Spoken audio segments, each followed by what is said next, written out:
At this time, will you please welcome RRHS Salutatorian of the class of 2011.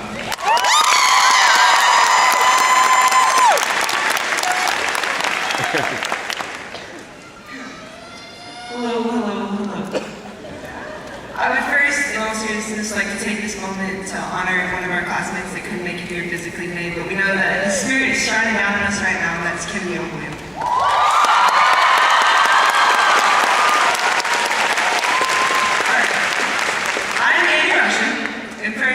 On stage by thanking my mom and dad, because without them I would obviously be non-existent.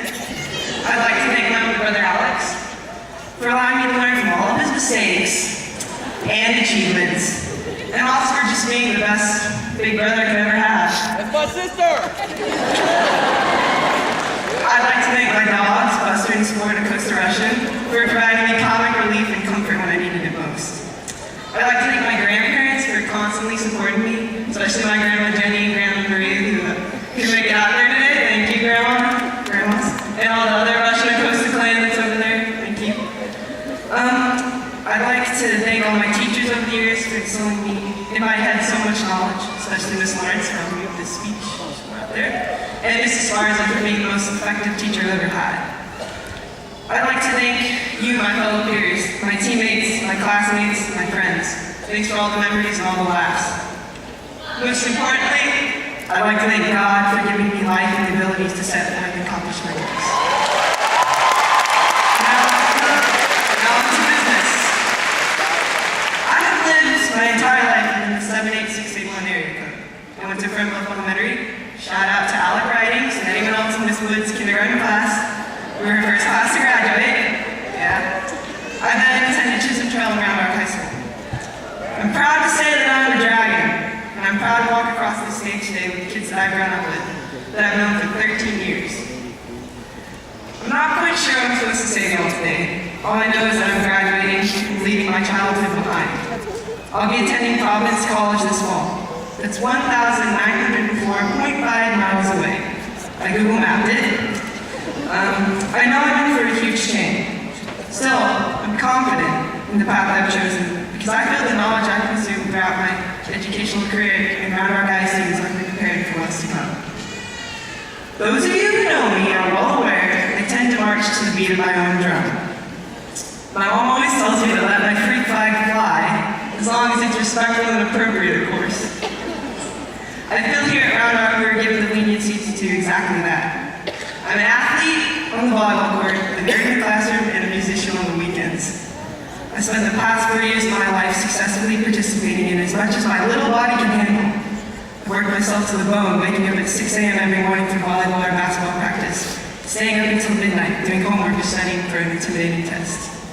Trust me, there are quite a few times where I would literally break down crying from exhaustion and frustration. Those tears were worth it the second the buzzer rang and my team came out with the win. Or I got my test handed back and I got an A on it. High school is quite the journey. Everyone starts out in 9th grade as these awkward little creatures. We either stumble around blindly, or we try to act all bold as if we own the place. We don't. The only thing we own as 9th graders is the 700 building, which anyone can tell you isn't much. That building houses the most horrendous bathrooms on campus, and it gets really congested during passing periods. One can literally get swept away by the river of fish being freshmen. Alright, so freshman year is where we all start to realize our niches and to be around work as our true home. By the end of the year, we become a little more attractive and a little less annoying. 10th grade seems kind of like the forgotten year. You're still a gross bottom feeder, but at least now you have a slight upper hand over those pesky 9th graders.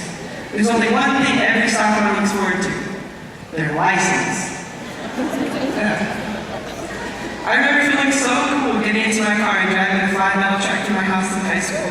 I'd put down the sunroof, uncle all the windows, and jam out for one song because it literally only took 3 minutes and 34 seconds to drive from my house to the school parking lot. In the realm of school, you're moving up on everything. Academics become a little tougher, you jam more extracurriculars into your pocket, and socially you can feel yourself being lifted higher and higher in the chain of command. By the end of the year, you're like a giant toddler, busting out of your crib, ready to walk all over the school. this junior year. It's almost as if you're living in limbo. The most challenging year academically. Not only do you have a full load of coursework, but you also have that toxic SAT anxiety looming over your head throughout the duration of the year. How you divvy up your time becomes second only to breathing. You're constantly studying, filling out college applications, volunteering for community service. It becomes overwhelming, and sometimes you just want to throw in the towel and cry to your mama. She can't save you. Nobody can. The whole year of your life is spent in prison within the restraints of high school, within the fear of failure. Not really. It's a lot. The apprehensions encompassing your third year of high school are canceled out by the vast array of positives. You're finally top dog. Yeah, sure, there's seniors ahead of you, but they live in their own world engulfed in themselves. As a junior, you finally get the respect, the fear you deserve from down below. If you play a sport, you're most likely made varsity, getting your name in the box scores and whatnot. You start getting elected office positions in school organizations and clubs. Socially, your parents are letting a little more and more slack out of your top dog leash, because they start to see you as a mature being, capable of being responsible for your own actions. Whether you truly are or not is another story. But yeah, 11th grade is where it's at. You work hard, you play hard, and you bask in the glory of being this much closer to graduation. And then it comes. The moment you've all been eagerly awaiting. Senior year. Woo! Many people question the purpose of 12th grade. You build up such a repertoire of activities, relationships, and grades, all in hopes of getting into your dream school. All you can do now is sit and wait for the acceptance letters to be shipped out in the spring. So what do you do besides waiting? You know what you do? You do it big. You let yourself get caught up in the moment. If there's any school club or team you've always wanted to join, you do it. If you decide you want to start a band, enter the school talent show and win, you do it. Shout out to my girls of Searching for Alaska, it's my band. If you decide that this year is going to be the year to get your act together and start making all A's, do it. 12th grade is the year you just let everything roll off your back, relax, and enjoy the ride. Because senior year is what it's all about. Tying up loose ends, forgiving because you know you're going to forget. Treating like a complete fool at the Friday night football games because you know you'll never be comfortably welcomed back in the student section again. Coming to school early just so you can sit on the stage and watch one of your friends pull pranks with a dollar taped to a fishing rod. Sam Vaughn. Putting yourself in the yearbook a grand total of 22 times. All of you who purchased a yearbook will have no trouble remembering me. I made sure of it. But really, of our 13 years in the public school system, 12th grade will go down as a year we were comfortable with who we are and realized who and what was most important to us.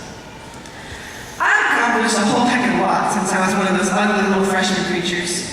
We all have. I'd say that we've all blossomed into beautiful butterflies ready to spread our wings and soar off into a promising future. But that's not our style. No, I think they're all just an eclectic bunch of kids born in the 90s, trying to successfully make it through the trials and tribulations, growing up in the age of Jersey Shore, iPhones, and Charlie Sheen. Luckily, we made it this far. Believe you me, the best is yet to come. As for right now, revel in the glory of tonight, of everything we've all worked for from kindergarten onward. If you get anything at all out of the words I'm mumbling on this stage today, I hope that it's this. As long as you give it your all and you're proud of the outcome, nothing else matters. Let the haters hate and you do you. Catch all the